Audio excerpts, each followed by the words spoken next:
Welcome to Bets for Unity, where we bring you stories of true courage and resilience.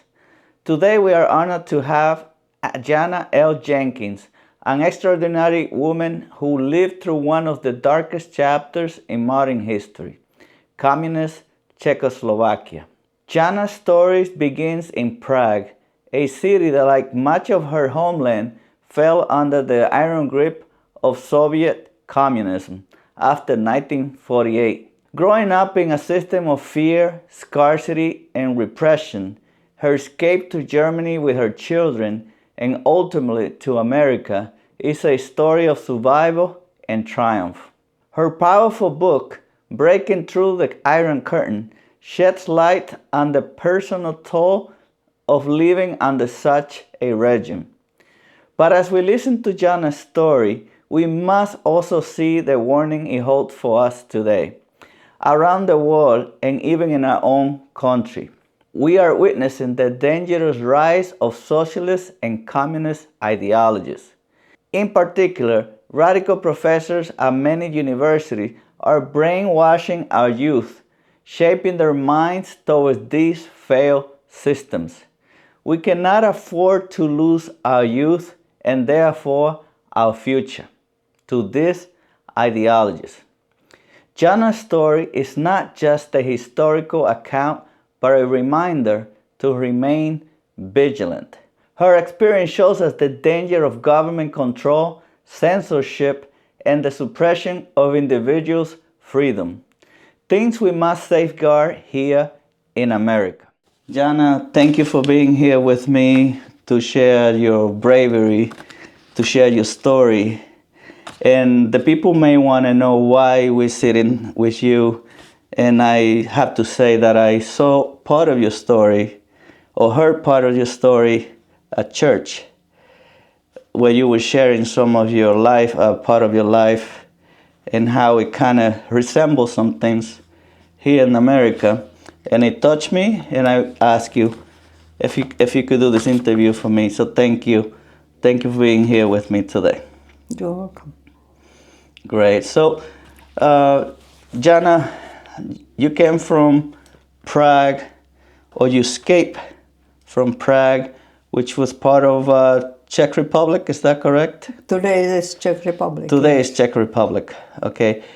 Can you tell me a little bit about your childhood there, just to start from there, and then tell me how did your life progress and what was going through your mind with the experience that you're going to share with us now?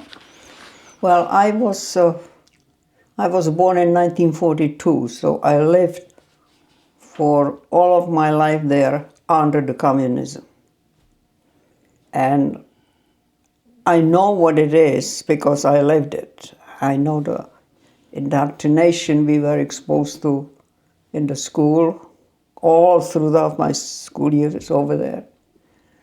Like at the college later on, the Marxism-Leninism was required, no matter what you studied, medicine, architecture, teaching, or no matter what you studied, everybody had to have Marx-Leninism. That was not elective or anything like that. And they call it Marxism? Marx-Leninism. Not communism? Yes. No, Marx-Leninism, because that's what it is. It was called after the founders. Mm-hmm. And take us back to your childhood. So, like, what is the most that you remember? Shortly 1942. So you remember mostly after World War II. Yes, yes. I was in first grade when communism started in 1948. And I remember in first grade, we used to have a religion. And I think it was in second grade, and it was stopped in all the elementary schools. And we just were told that if we don't see God, then He isn't, and period. And that was... So, the 6-year-old takes it. I mean, they don't understand anything else. It wasn't that impactful for you as it was maybe for your parents? Well, I don't know about that because, the parents, they were very careful. They were not talking anything because what I said as a kid, what I hear at home, that could be potentially used against them. Like, for example, Wow. you had a personal file which goes with you everywhere. And in my father's personal file, which became part of my file because it builds on it, which by God's grace against it got in my hands.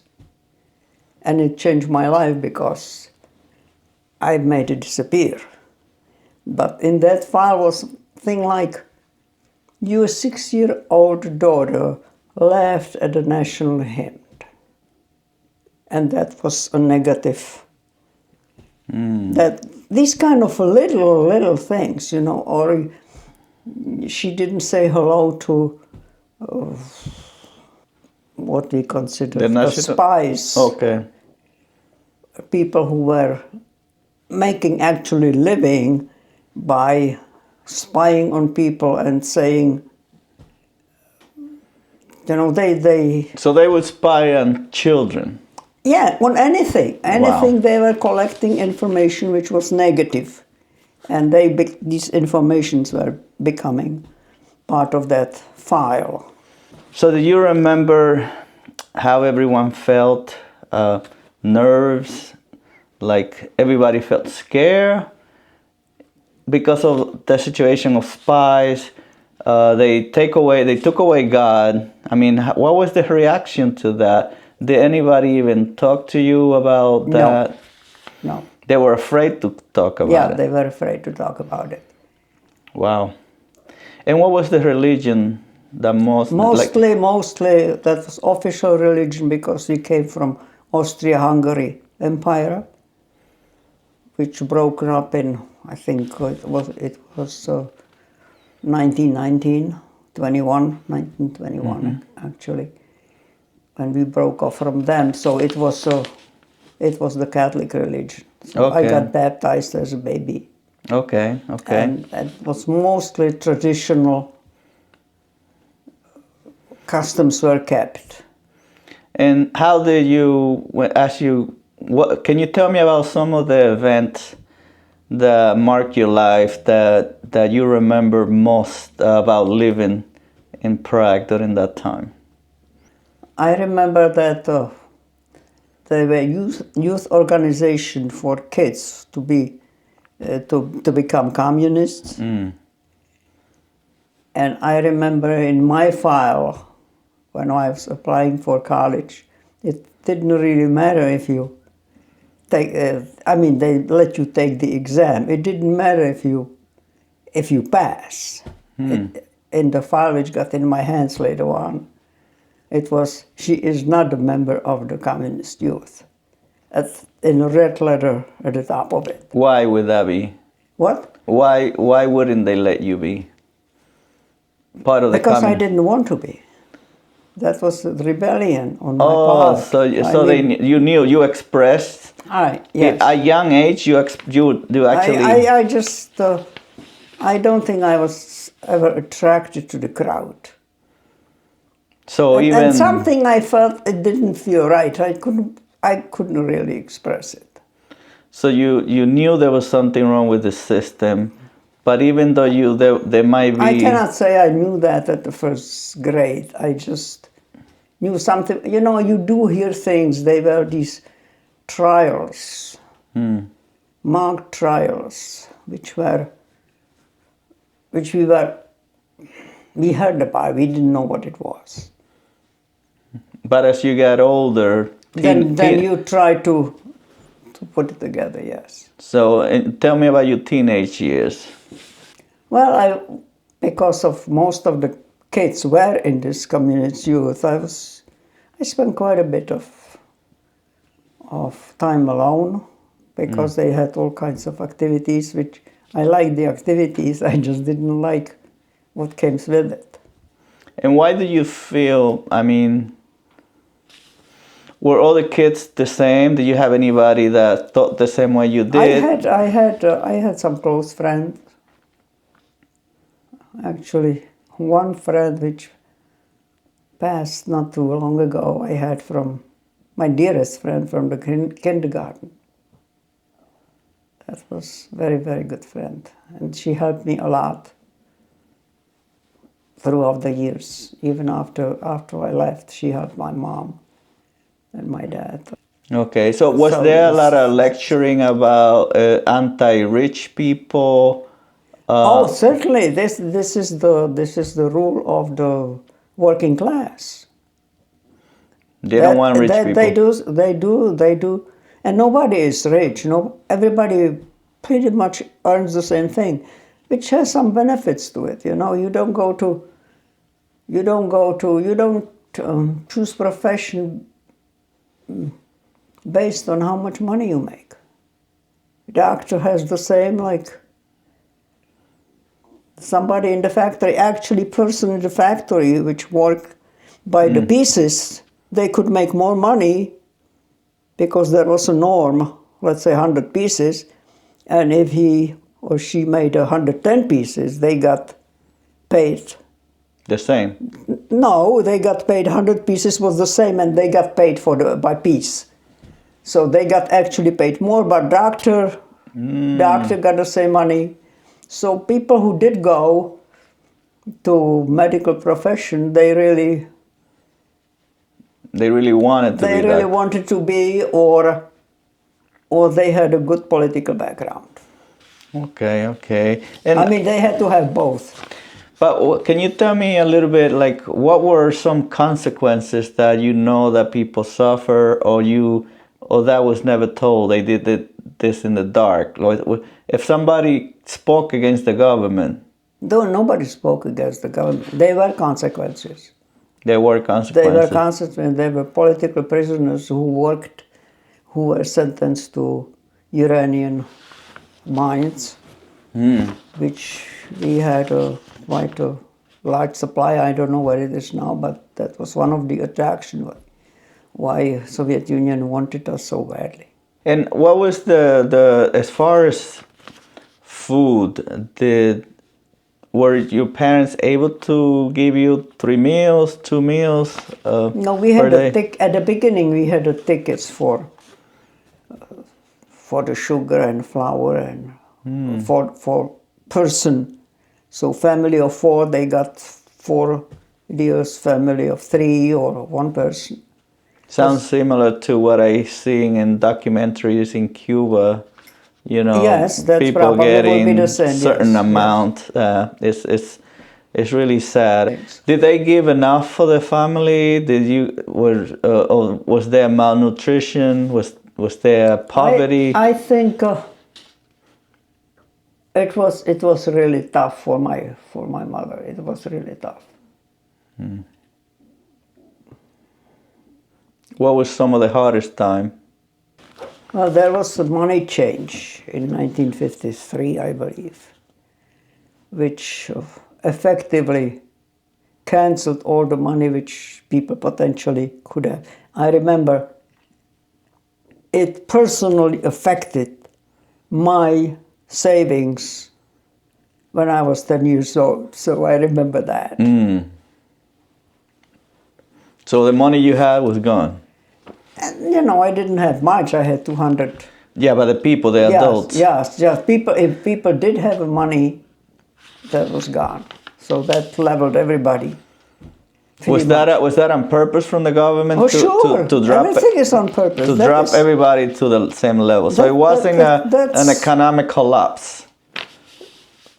That was everything is on purpose. And as you got older, was there controversy as far as faith? You know, if you were Catholic, if you were Protestant. Well, part of these files, for example, it was he or she goes to the church, and it is a minus. So if there is a promotion potential, and in the file is this, that. You know, communists are very much aware that people who truly believe, they cannot be controlled, and they cannot tolerate it, because they want that control. So they want the God to be the government, not... Exactly. Exactly. Can you, moving forward, you eventually you got married there? I got married there, yes, because I just wanted to go out of the house very badly. And you know, housing situation was very, very bad. There were 3 generations living in one apartment.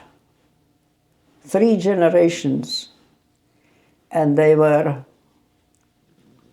I think, square meters per person.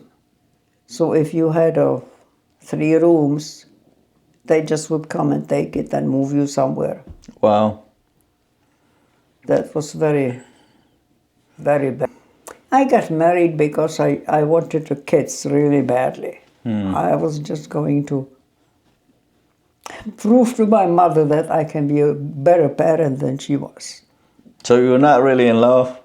Yes, I was. Okay. Well, yes and no. You know, because there was a Complicated. great love before that. And it was a sort of bouncing off of that. Okay. A rescue So it was plan. not a wisest decision. I was 18. How many children did you have when you were married? I had 3 children There. there. Okay. And I wanted to leave the country after the Russians came over in 1968. That was probably before your time. Yeah, so a little bit before my time. But 1968, the Russian came and took over Prague. Well, we had recorded Prague Spring. We had some politicians which were, they called it a socialism with a human face. They wanted their way of socialism, and Moscow didn't like it. So it took, they had some conversation about that, and we just kept going because the people were excited about it, and they supported that. So one second. So just to clarify, in Prague there were people that wanted Not Prague, the whole country wanted political change. the whole country wanted political change, but they were looking for more humanizing socialism. We were trying to Moscow that it is still socialism, and we are still part of the Warsaw Pact and all of these things. We didn't want to change. We didn't want to irritate them, and we didn't realize that it was more that they could take. A lot of socialist groups, they keep trying to do things differently because they say socialism works. It's just that it never been done the right way. Yes. Do you experience that? The different groups start to do different things, and it's always ended in a bad place, ended with struggles with certain small group taking power? Well, I cannot say that because it was just one group I grew in, but it was the chance, and you could see, people started to be friendly to each other. They started to smile, but before that, you could just see there was this cloud hanging over everybody. They was actually saying, if there are 3 people in conversation, that one of them is a spy for the government. Yeah, before, and then when this change came, there was a different hope. There was more hope in the people. Yes, it was the hope which caused that change in people, in mentality of people. And then Russia came and crushed it, or communist Russia came and crushed it. Well, in 1968, they actually came in on the 21st of September 1968, and my youngest son was 6 months. And he woke up at night, and I was feeding him or changing him or something, and I turned the radio on. We were vacationing in the mountains in the south of Czechoslovakia, and I heard this story studying, the Russian military planes landed in Prague, and the tanks are rolling to the castle where the president lived. And I woke up my husband and said, this sounds almost anti-Russian. What do you think it is? Because that was not possible. Something like that was on the air. And later on, 5 o'clock or so, the people were coming out of their houses and said, what's going on? Because we were away from Prague. And that was actually the first time we heard the good news. I mean, it was not good news, but it was the true news. The true news, yeah, it was the truth. True news, what was actually happening. And they stole the government. They just picked everybody and took them somewhere. So Russia, the USSR totally took over. Yes, yeah. And the whole Warsaw Pact, and we were part of it. If we are part of it, you don't have any defense against the military alliance when you are part of it. And how did life change when Russia came into? Well, it changed radically. It changed for the worse. Radically for the worse. Tell me a little bit about It was again like that. Cloud fell, and we had, the news. They were changing situations, and it was not as bloody as it was in Hungary. Okay. 12 years prior. But that was the same overtake. Okay. Did it get worse for food supplies and? Oh, when we were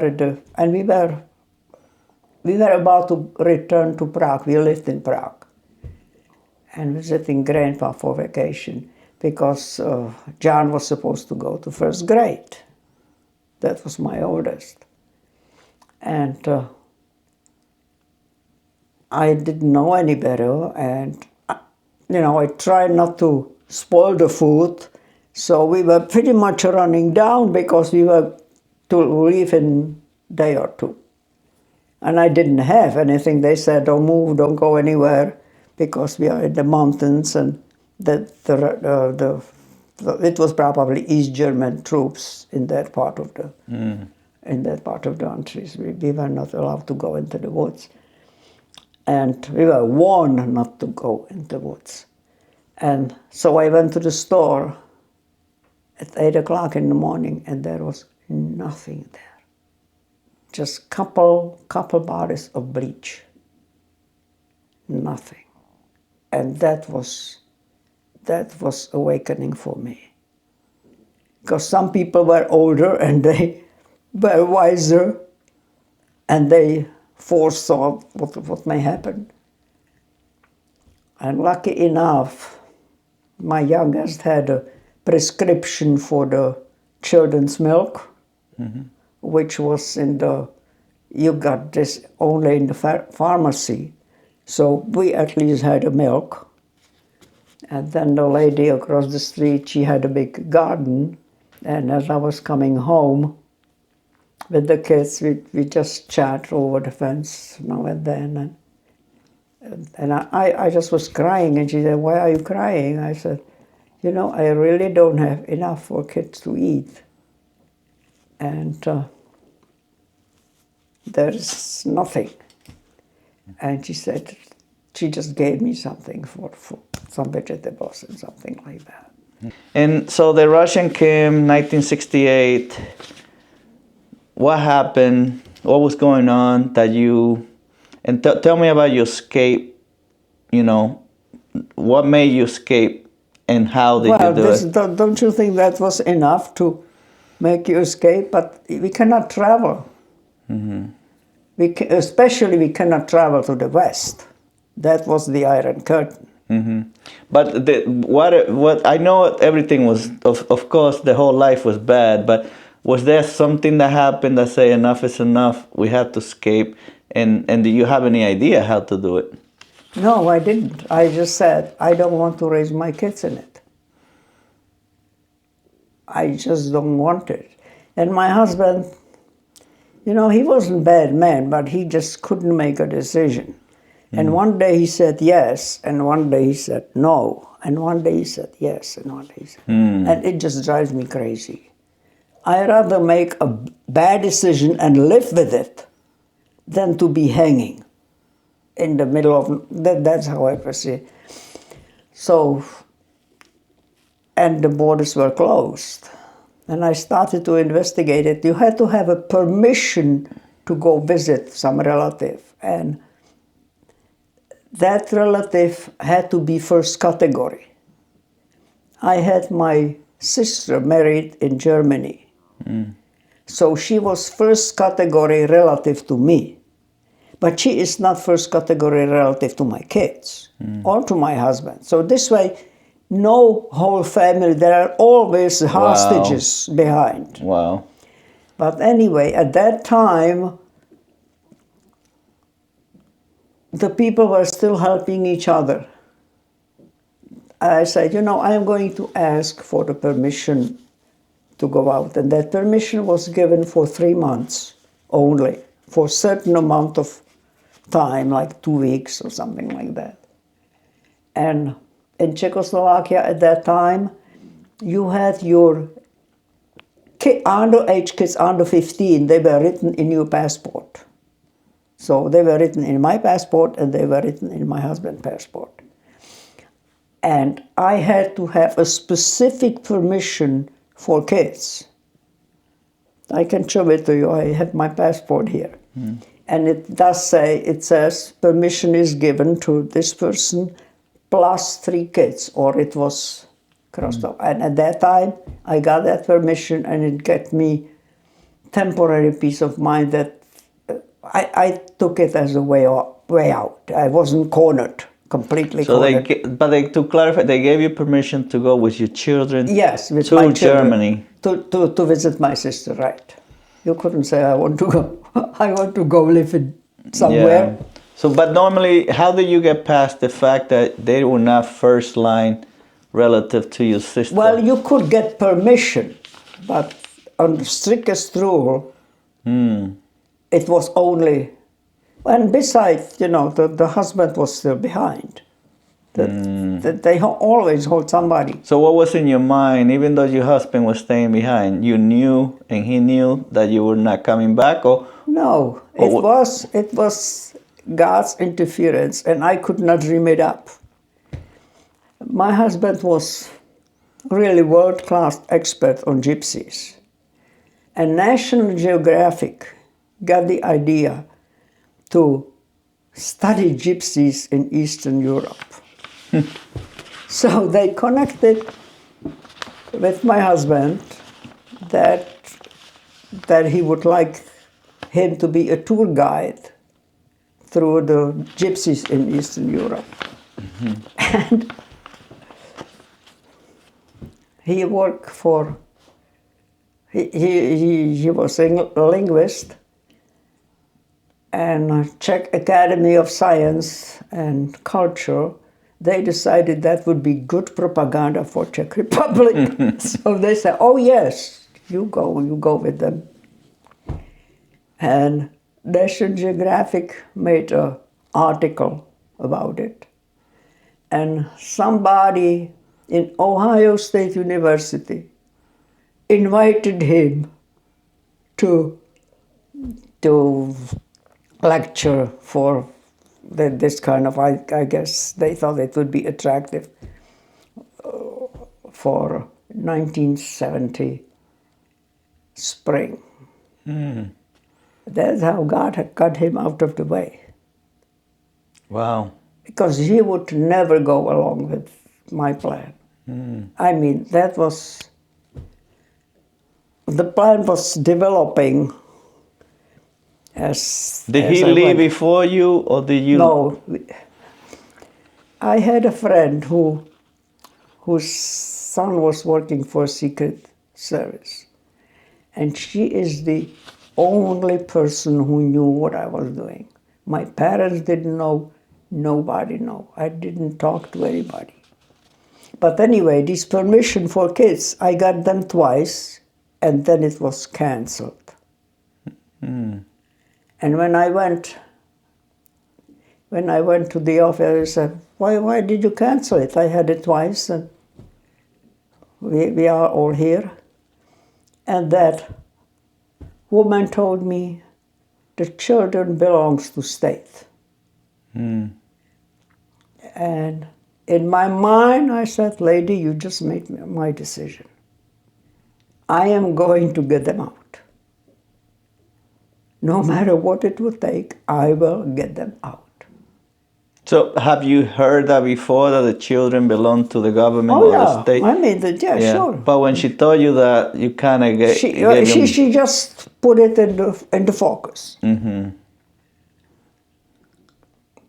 And so my, again, Academy of Science allowed my husband to go to Ohio. And I had to, from this friend of mine whose son was in Secret Service, I learned how the paperwork moves across on the borders. When it gets together, and today it couldn't be done because of computers. It just couldn't be done. And we asked for permission, my husband asked for permission for United States, and I asked for Germany at the same time, and it went their separate ways. It will eventually come together, but we didn't know that. But the timing was essential.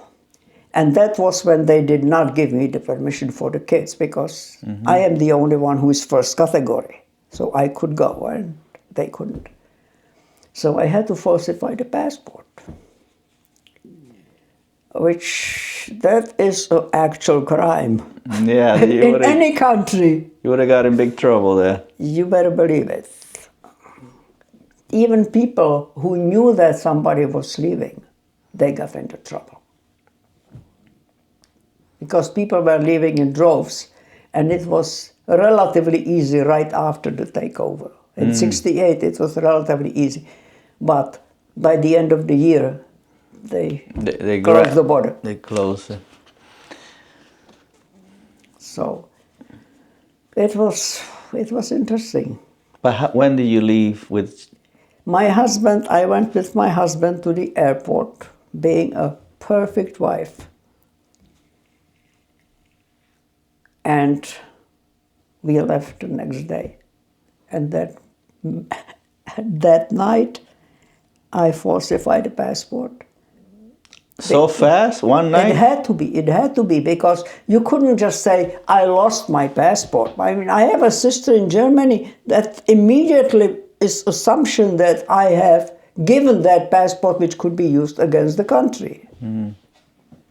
So I couldn't just, that passport couldn't disappear. And how did you falsify? Where did you go? Well, I erased the line which said no children, and I put +3 kids. You were able to do that? I can show it to you. Yeah. You want to see it? Sure, we'll show it to the viewer. We'll take a picture and we'll show it on screen. You know, until today. Don't let me forget it. Until today, my government doesn't know how I got these kids out. But unfortunately, we were judged in, and my husband got bigger penalty than I did, because nobody would think that I dreamed it up. So you actually went through as if it was legit.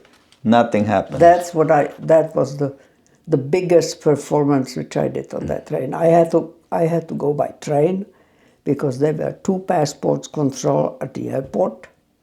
I couldn't chance that. How did the trip go? Anything happen during the trip? Yeah, it's 12 hours trip. And it was the Orient Express train. And when it goes through Czech Republic, everybody which goes on that train goes behind the border. You cannot just go and train in Prague and go to Pilsen and get out there. No, that is, everybody goes. And the spies are riding that train all the time. So I had to be able to perform in that. But my 8-year-old was problem. He was what?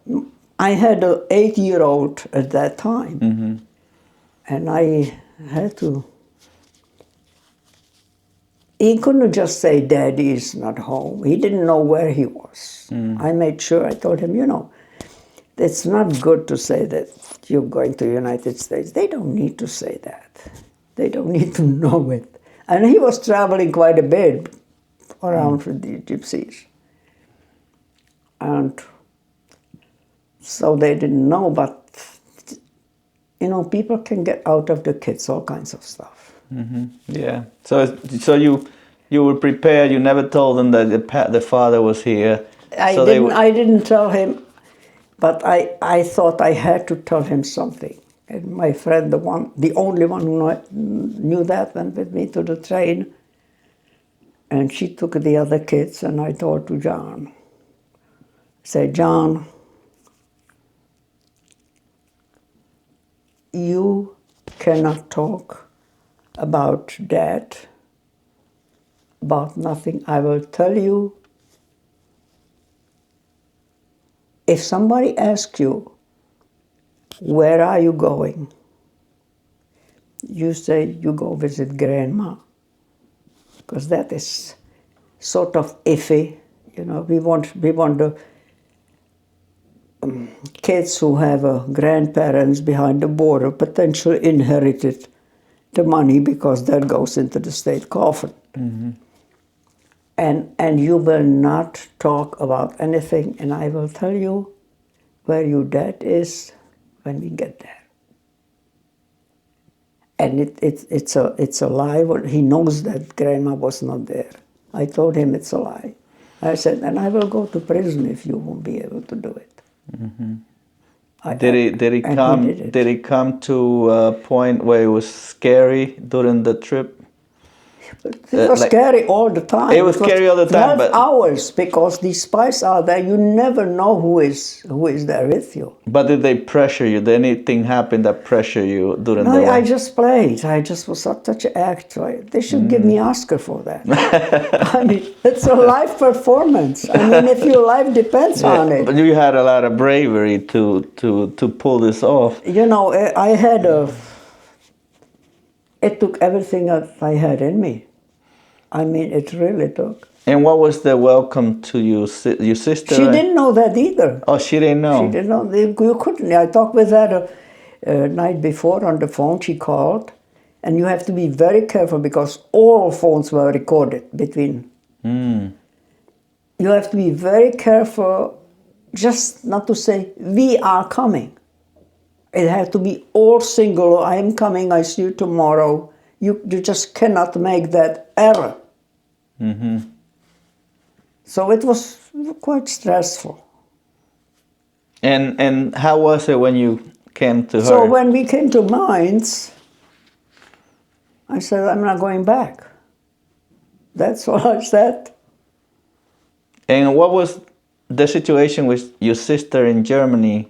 Your sister, right? Yeah. Was it good? Was it a good? It was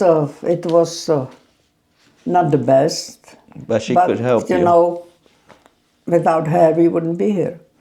And then how long did you stay in Germany before you came? It took 9 months before. It was funny. It was World Council of Churches, something like that, which helped the refugees from different countries. And out of all people, they gave me a Russian to advise me. And I didn't want to come to the United States.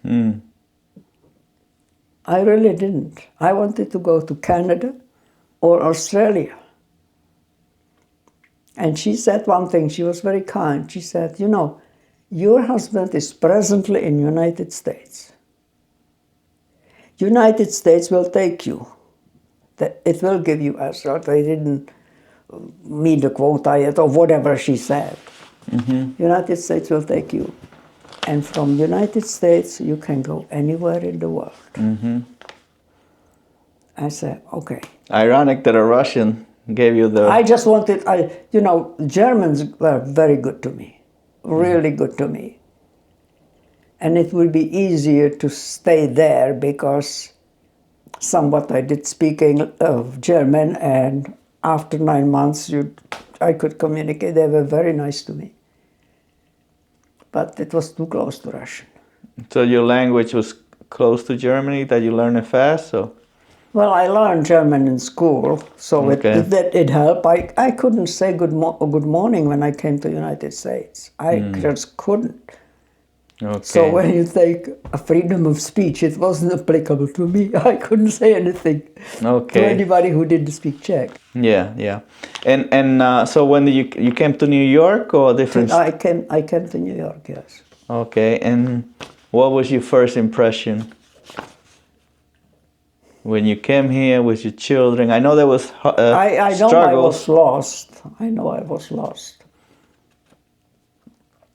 And I know then feel it in Stony Brook then, because my husband got some job at the Stony Brook University. And when my 5-year-old daughter went to kindergarten, and she came home and she started to singing Mr. Robin Redbreast, and I started to cry. I said, I will never understand that. I will never understand. And how did things started picking up? So your husband, what was the reunion like? With Daddy? With Daddy, yeah. That was when I called him from Germany. Yeah, he didn't know it either. I mean, he did know that I wanted to leave, and just before he left for Ohio, he was looking for passports, and they were together from one place, and by accident he took my passport. And he said, you don't have a permission for the kids. And I just said, don't worry about it. Try to not to get him so upset that he would cancel the trip. He would cancel the trip if he knew that, if he could read my mind, he would cancel the trip. He was more afraid than you. You better believe it. They would put me into prison just for falsifying, and charge was kidnapping the kids from the state. Yeah. And how long, like you started adjusting, making adjustment, how did it feel? Your freedom of speech here in the United States? I was, when I learned English, I never had a formal English class. Not once. I learned from the kids and from whoever. And I was surprised. To me, people felt gullible how they believe the news. Because we were raised, I suppose, that if the paper or the radio said it's going to rain, that we should get ready for picnic. I mean, that's how we read the news. It was always fake. Always, always. And now over here, people say, oh, it was in the paper, like if that's a gospel truth. I said, how can they do that? But at that time they could do it. That's the problem. If you can trust something at certain time, it's more difficult to mistrust later on. Yes. That's a good point. And that is the problem here. People just trust the news. Still, they may say, well, that is not quite everything, but as a basic, we can do that. Well, I mean, I think the later year now, the present is where the trust of the media is at the lowest point right now. It is at lowest point, but my husband's family was in the news business. His father worked for Hearst Syndicate. And he said before they printed something, it had to be verified. And today, they just say, oh, I heard this and that. And at the end, I mean, they say it, and at the end they say, it was not quite verified yet. But they already said that. We have sources, unnamed sources that told us this. Whatever. Yeah, but going back to the time, what was the year that you came to the United States? 71. 71. 4th of March. Yeah, and when you started learning about the culture here and freedom of speech, and that people could even speak against the president freely and protests and stuff like that, did that impact you at all versus what you had over there? There was no demonstration against the government there in Prague. No, that was not against the government. That was for the government. For the government. So they were organized for the government, not against the government. Right. And how did you see? Right now, I have expressed myself. It would be a lot easier for me as an individual to shut up, to just do my job, to concentrate on working. But I'm a veteran, and when I went to join the military here, I really had this high ideals of the government, what the United States represented for me and my family and my future. This was back in 1990.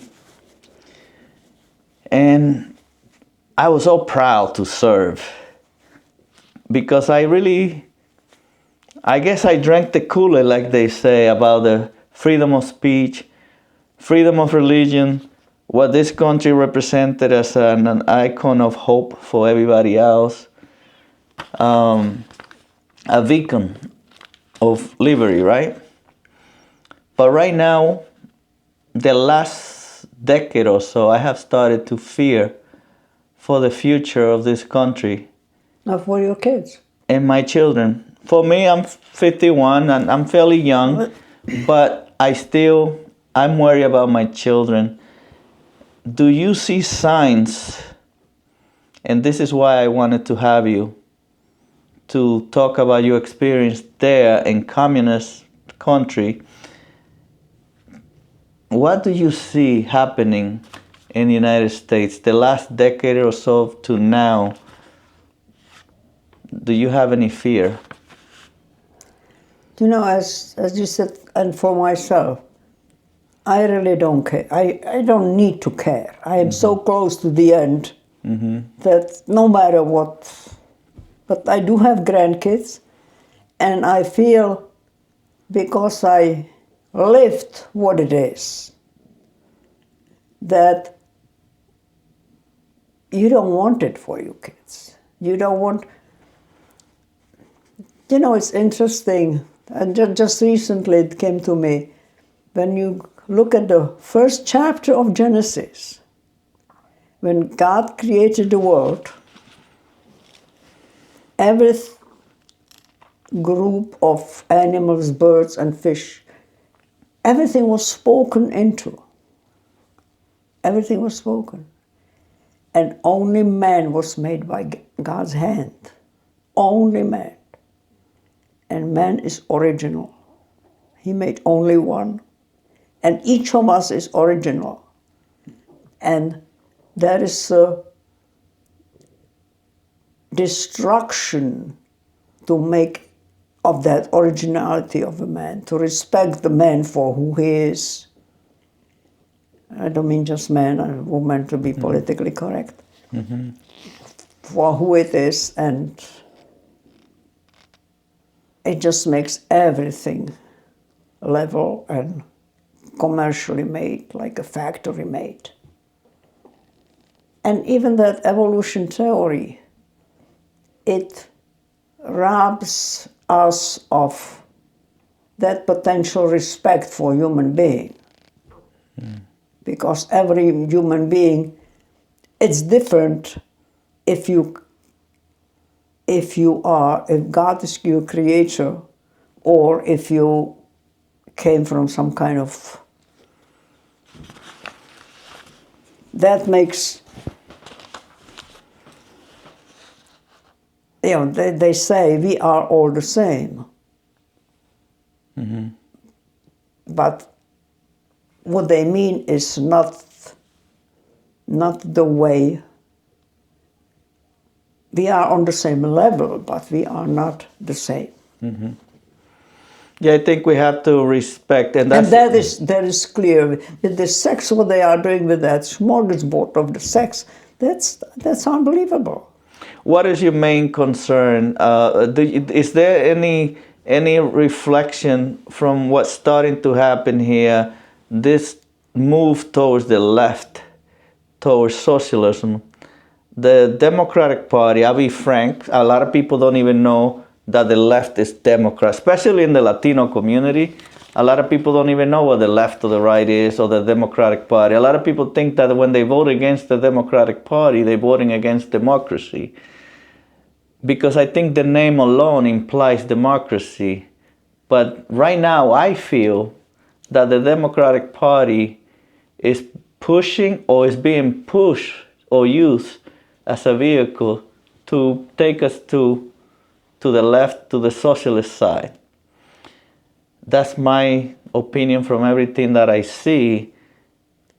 The real threat to democracy, I believe, is now being pushed through the Democratic Party. I don't even know if it's this Democratic Party in control.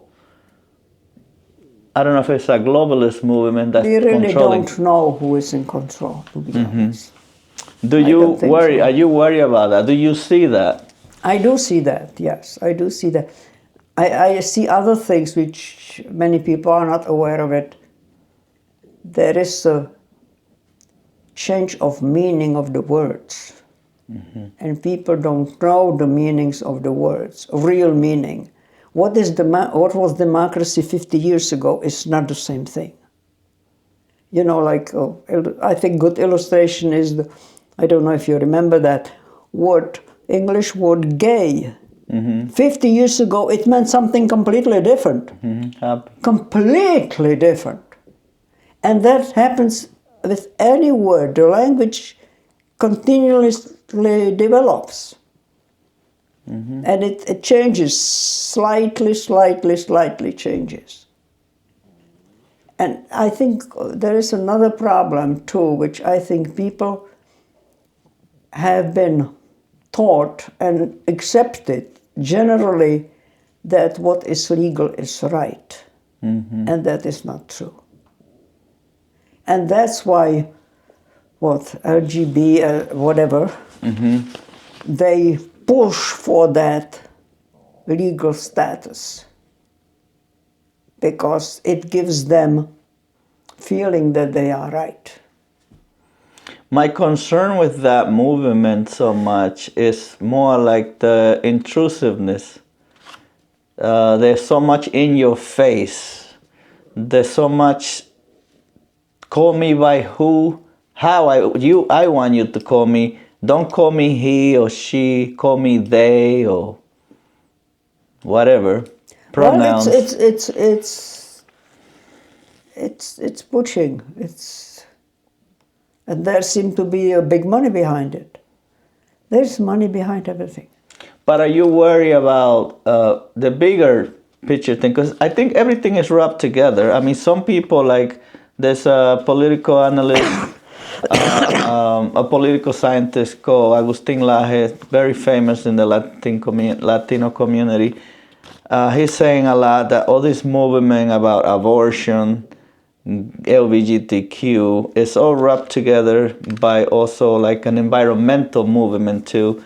Some people decided there's too many people on earth, so it's good to promote abortion as a female right, as a woman's right, changing the words, not killing a baby, but interrupting the pregnancy or giving rights to women. LGBTQ, if you cut the genitals off, well, that's controlling population too. That's kind of like Agustin Laje is saying, and a lot of other people are saying. Do you worry about that? Do you see that? And before I go into the news media, I want you to... Sure I do, but you know, even behind that is the money, because I may be confused about my sex, and I may want to appear for what I want to be.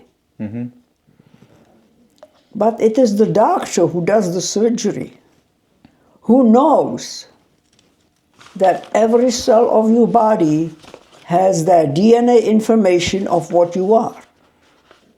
And it's the form over substance. The substance is, 200 years from now, if they find some of your bones, they can say if you were male or female, regardless of all these appendages you may have or not have. My point of view is like... There are money behind that. My point of view is like, as a Christian, I don't really reject anybody. I want to respect everybody's life, but I want them to respect mine too. I think that should be the situation. They should not try to control, and they are going for control. And I think they eventually will push Christianity to change doctrine to accept that. Well, they're pushing that already. They are pushing that already because they expect the preachers to do the weddings. But it's, they are threatening tax of removing the tax exemption if they don't. That is a threat. So he has no free speech. He cannot live what he believes. I mean, it's a tough situation because, it's a complicated subject. But like going back to the communist side of things or socialist side that you experience better than anyone, what signs do you see? For example, things that worry me are the news media being so biased. Whether it is on the left or the right, but the majority of media, like 97% of the media, they say is leaning left, leaning to the Democratic side. That's the danger. That's why I worry, because if it was balanced, I don't think what the Democratic Party is pushing now, I don't think it would be able to be pushed if the media was objective. That's right. The vote will reflect, the people would vote against this if they were objective. But losing the media, losing objectivity and the press is what worries me, because then that's how easy it is for the government to take control. How they tried to do during the pandemic. It was more like a practice round. Anything to... if you see, it is the highest position, President of the United States is highest position in the world, really. Maybe. Well, maybe he's not in charge. Pretty much, yeah. But what is Democratic Party running on? Abortion, that is primary, and hate for Trump. Is that honorable? It is something to offer to people, what I do for you. There's a lot of hate. Is it? There is a lot of hate on their side. You can see that. There is a lot of hate. That's why I pushed away from the Democratic Party, because as a Latino, I identify as a Democrat from very young age, but then after I started actually looking... It starts automatic. You may even not know what it was to be Democrat. I didn't know. But And it's a tradition like a Christmas dinner or something. correct, because when I first started, when I first started hearing what leftist was, what I was picking up as leftist was more like anti-America, anti-freedom.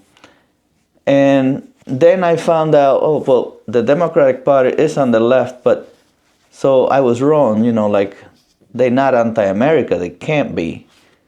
But now with whatever they're pushing, and they seem to favor foreign countries before they take care of their own here. And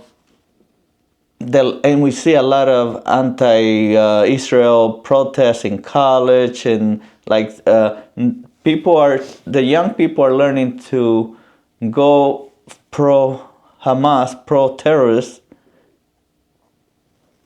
instead of our allies, very easily. I know it's a very tough subject, but it's like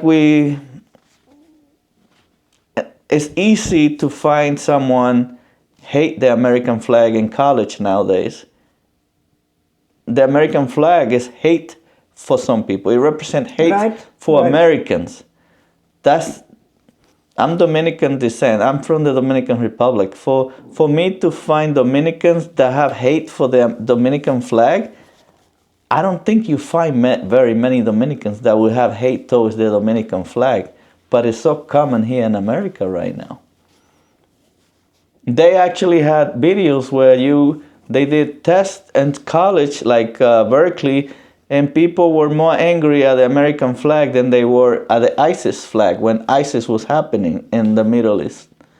That's what worries me. No, hate has to find something to hate. It has to find. It's in the people. It's looking for target. And the news media. I watched a rally in Pennsylvania when President Trump was shot. Mm-hmm. And I heard the news, ABC, they actually questioned it.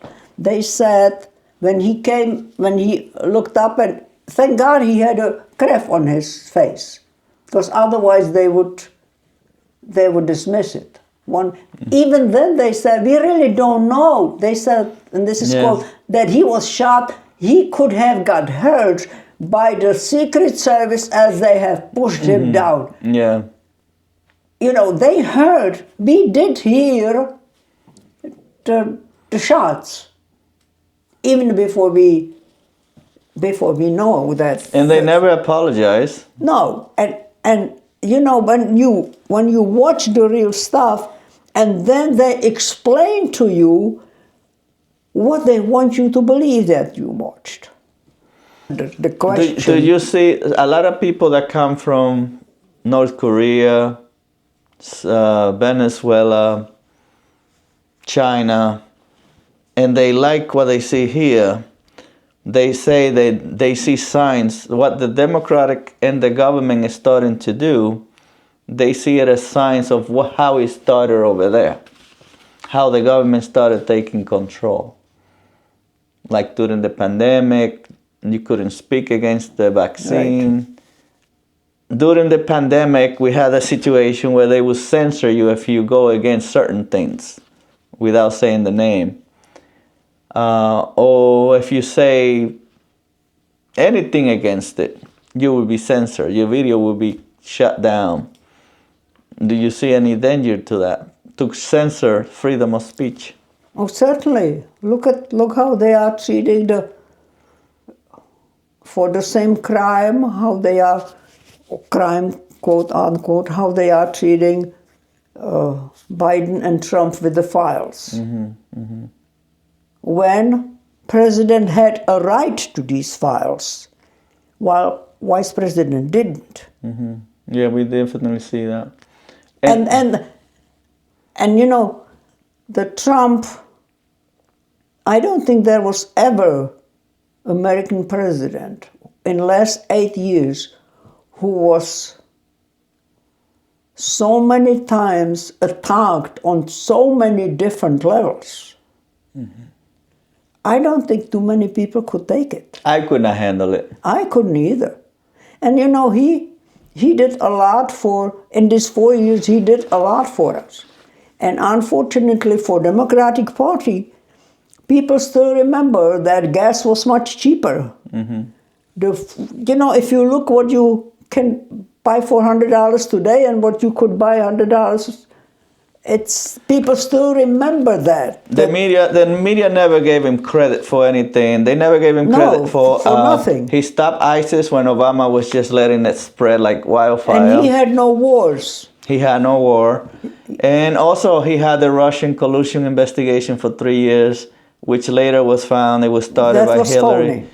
And the media never apologized for pushing that agenda. They don't ever apologize. Meanwhile, the same person like Rachel Maddow and MSNBC, who pushed this every night for 3 years, now when Trump speaks, he says, oh, we can't have him on because he's just going to say lies, and we can't have lies in our network. Right. Meanwhile, they were lying to us for 3 years.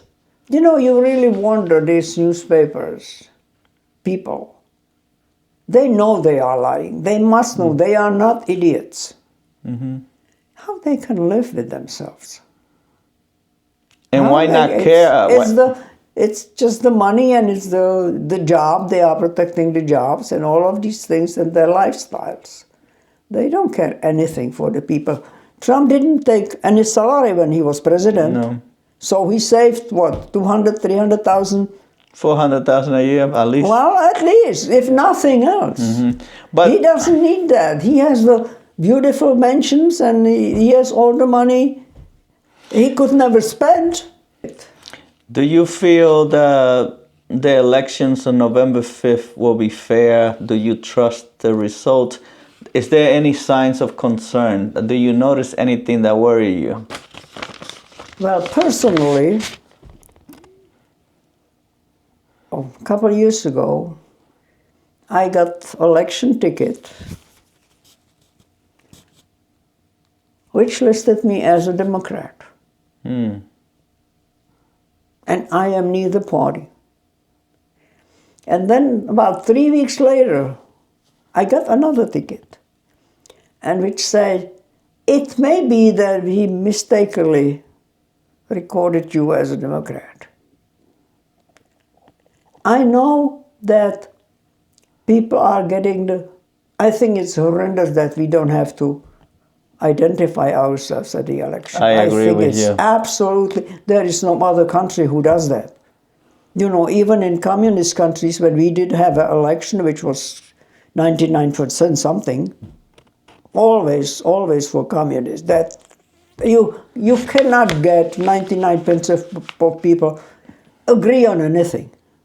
But that, yes. You cannot. That's just not experience as human nature. But even in third world country, like in the Dominican Republic, they have voter ID. That's right. You have to prove that you're a citizen. Who you are. And I did hear that a friend of mine, she got a election card, which you don't have to show really, for her dead husband 20 years ago.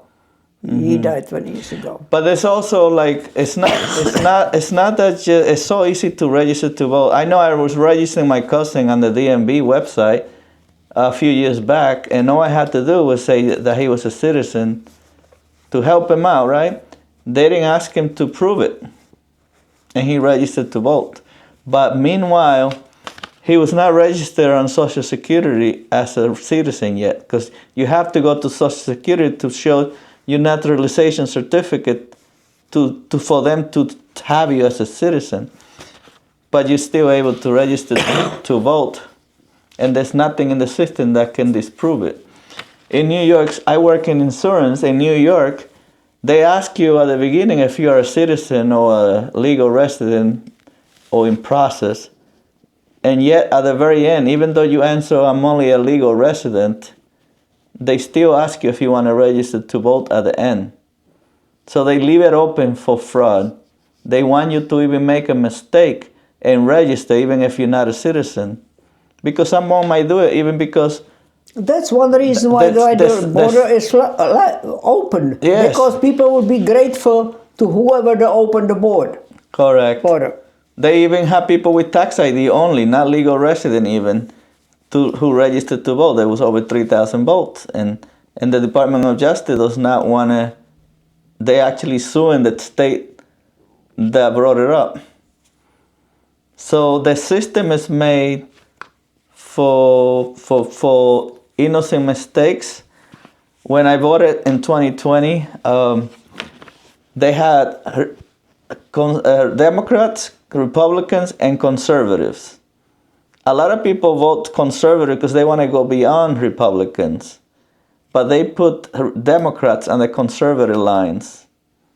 So people could make mistake. They think they're voting for a Republican conservative, but they're actually voting for, because not everybody knows all the congressmen. Right, right.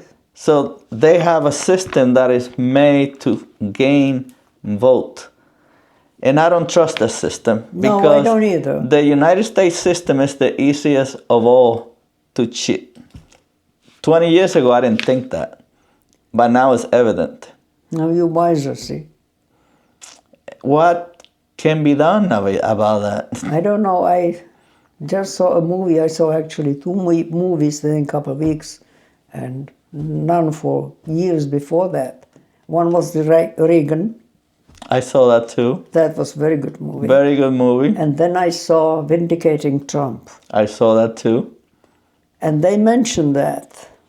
And they said, and it was very depressing when they mentioned the election. And they said, hopefully we learned something from the last election. But you just wonder how much they learn, you know. Mm-hmm. When you have a technological discovery, which there is always somebody who can figure out how to use it for criminal purposes. What do you think about the excuse that the Democratic, because it's really the Democratic Party that's against securing the election. That's right. They don't want voter ID. And their excuse is that people like myself, minority, and African American may not be able to get an ID. Meanwhile, that's the most racist statement you could say, because that makes me feel bad, because why would you think that I cannot do what you can do?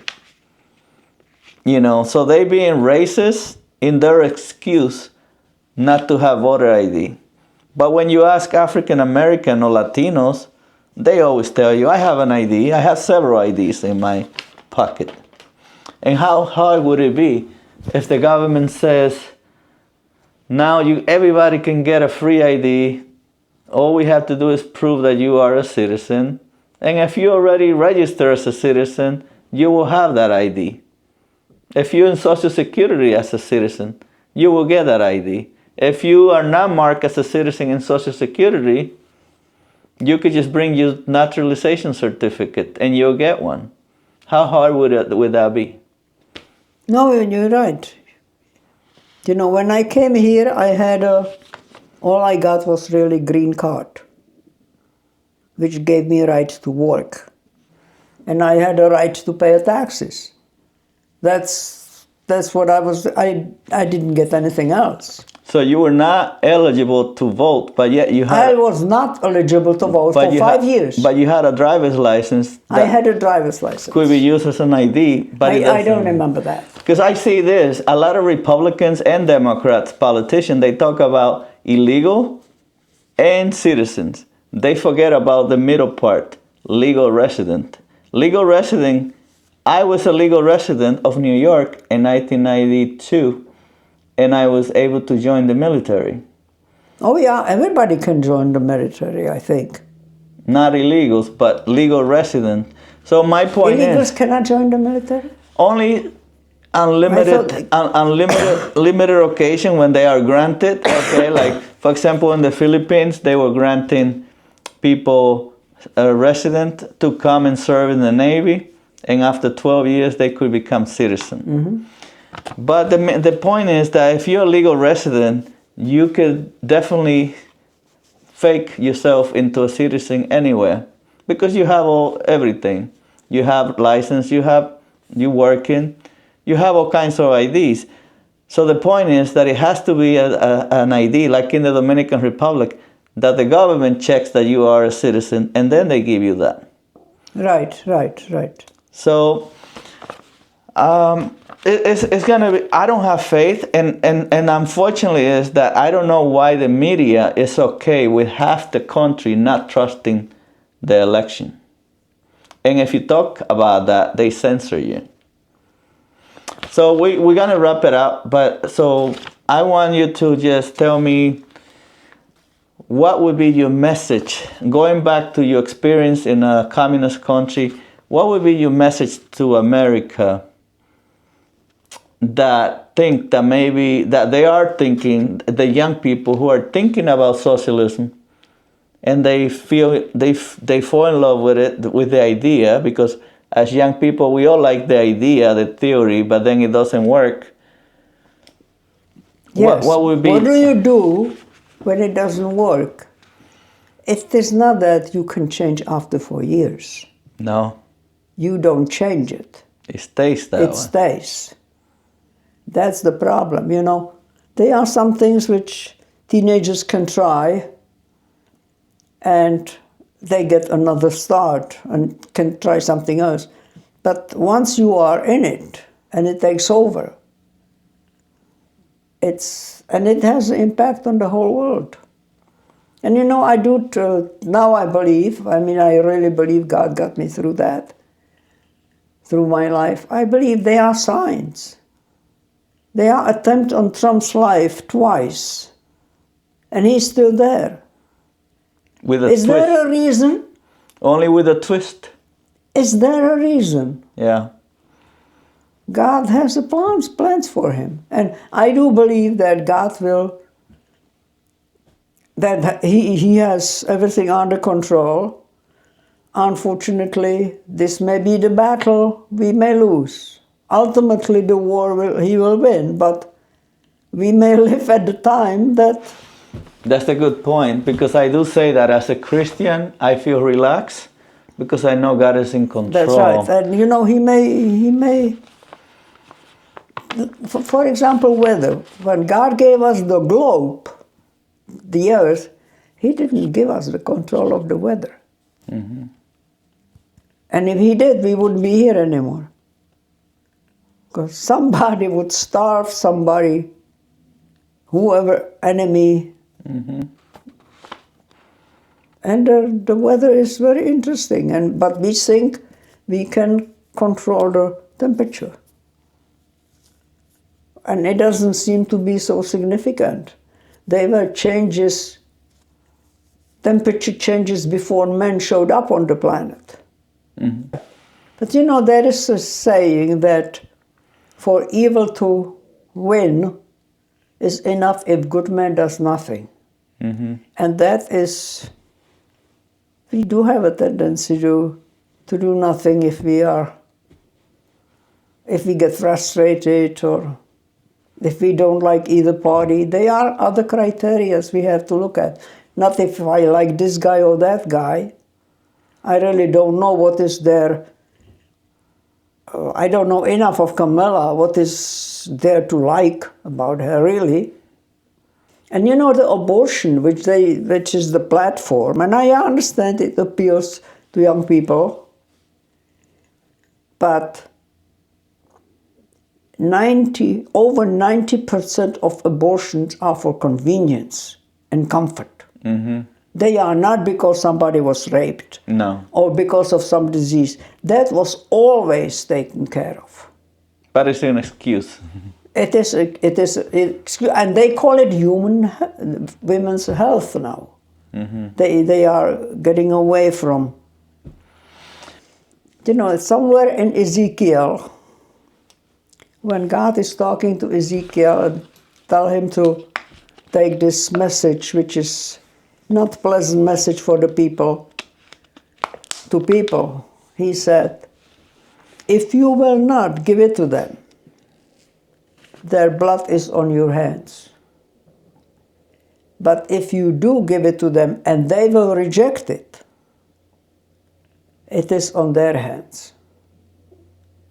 And I feel it would be wrong for me who lived it not to tell people who just have a theory about it what it is like. It destroys creativity in people because you have to creativity is a very individual thing, no matter what you are creating. And one more agenda of the Democratic Party is, at least that's what I see promoted, that no matter where you come from, the outcome of your life is to be the same. Yeah, I agree with you. And that's not what equality is. We are equal as human before God. And we should respect each other regardless of what we believe because of that. But we have individual, there is no need to apply myself for nothing. I mean, if I am going to be taken care of, why should I work? And Adam and Eve, they need to work even in the garden. Yeah, and the thing... Work is good for us, and it kills the initiative. Why should I do that? And it promotes laziness. That is not a good trait. Correct. And you see it even, if you analyze it, I would say that even in your own family, you have siblings, brothers and sisters. They have the same parents, most likely the same environment, the same... They are all different people. And they all have different results. That's right, that's right. So you can never want, it is evil to want the same results for everybody. You want the same opportunity. And That is the difference. And that's where it changes. We are not talking about opportunity. We are talking about correct. About the results. Dr. Phil had on the show, I thought young people, I just happened to come across that, and they said, we don't think it's right that we should work for our upkeep. Young people, I mean, not teenagers, these were between 20 and 30. Who do you expect is going to feed you? I mean... Yeah, I had the same thing. And you're not the only one because I actually know... Did you see that? I have a friend. No, I have a friend that... Well, if you're watching, I'm sorry, but I'm not going to say your name. She's a socialist, psychologist graduate. And she told me that work is not meant for human beings. But these people, and they were... You know, I really could not believe what I saw. Yeah. How can you grow up with the idea that, you know, that America, everything is for free? Nothing is for free. Who's going to give it to you? That's right. Whoever gives it to you paid for it, one way or another. Yeah. Well, we're going to leave it there. Would you welcome to come back another time tell us more about your story, and I appreciate that you came and we learned about your bravery to escape. I'm sure you were motivated more to do it for your children. I had a pretty good position there, considering. And that's why we have to do it. Like I started by saying that it would be easier for me to shut up and just work and concentrate on my work. But I feel like, one, as a veteran, and as a father, I feel the responsibility, no matter what the consequences might be, because nowadays anything could happen to you for speaking up. You know what, Dr. Charles Stanley, he was a preacher in Georgia, I believe. He used to say, he said, obey God and leave the consequences to Him. And that is very good advice. Very good advice. Well, thank you so much, Jana. Well, thank you for having me. Thank you so much. Thank you. Thank you for listening to this incredible story.